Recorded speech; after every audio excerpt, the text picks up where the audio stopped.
Konsep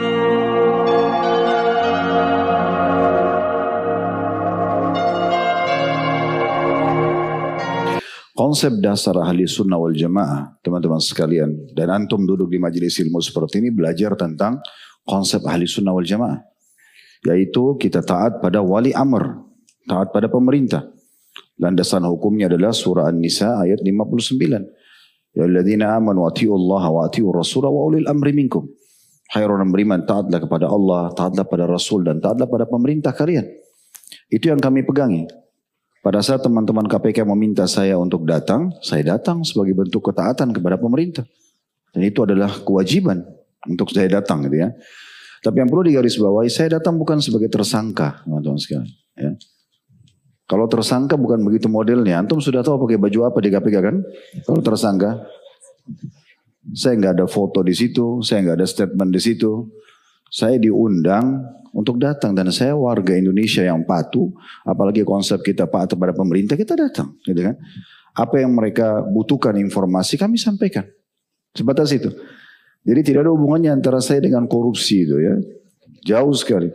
Saya bukan Menteri Agama, saya bukan ex-Menteri Agama, saya bukan staf di Kementerian Agama yang mengurus semua ini, saya tidak ada hubungannya. Saya salah satu praktisi di lapangan yang kebetulan Allah amanahkan travel juga melaksanakan ibadah haji. Jadi teman-teman di sana membutuhkan informasi itu. Saya pernah waktu diundang saya tanya ya, kepada penyidiknya, saya ini tersangka. Oh enggak, bukan Ustaz. Bukan. Kami hanya datang untuk Ustaz diundang untuk kita tanya-tanya.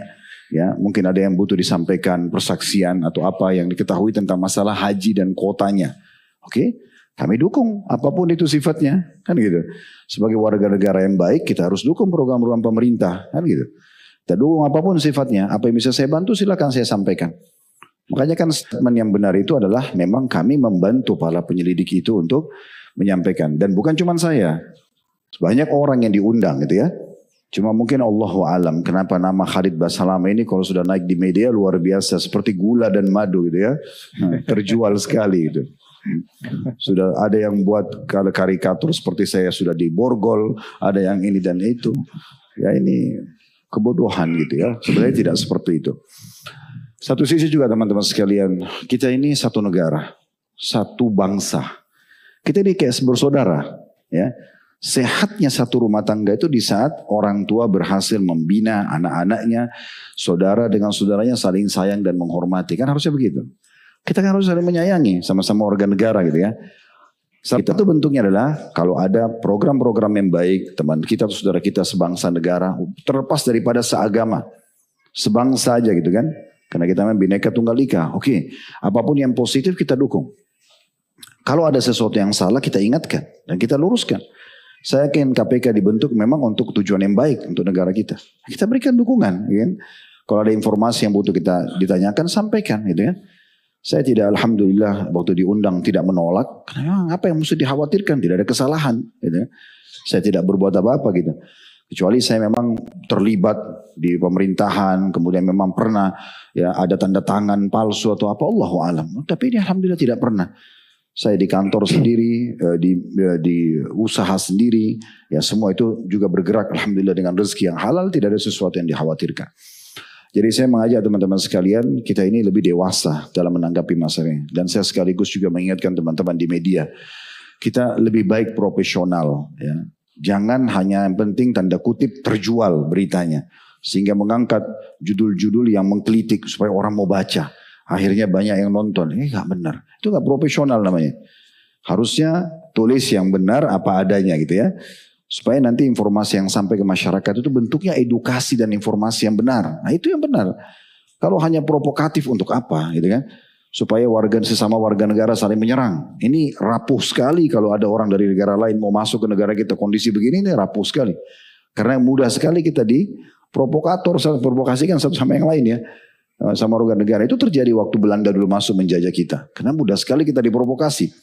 Kita harusnya kokoh, kita kuat dalam masalah seperti ini. Jadi ingat, setiap ada informasi teman-teman sekalian sampai, Allah sudah sebutkan dalam surah Al-Hujurat.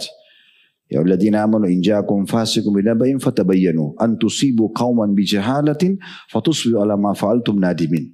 Hai orang beriman, kalau datang informasi simpang siur, belum kalian tahu kejelasannya, apalagi dari seorang yang fasik, nggak jelas gitu ya, maka jangan buru-buru diterima, jangan buru-buru disebarkan. Itu perkataan Ibnu Katsir 700 tahun yang lalu, pada saat menafsirkan surah Al-Hujurat ayat 6. Lalu Allah mengatakan, agar jangan sampai kalian menimpahkan satu musibah kepada satu kaum yang membuat kalian dan mereka juga menyesal. Kan gitu. Jadi teman-teman tidak usah terlalu mudah terpengaruh dengan media. Saya udah kenyang hadapin begini sebenarnya. Ya. Ada sedikit masalah apa, pokoknya kalau sudah hadit bahasa lama cuat, langsung jadi masalah. Ada banyak ikhwan, Ustaz, kenapa Ustaz tidak klarifikasi? Apa yang mau diklarifikasi? Untuk apa habis-habisin waktu dan umur untuk itu gitu? Untuk tidak melanggar gitu kan? Kita tidak melanggar untuk apa? Tidak ada sesuatu yang dikhawatirkan.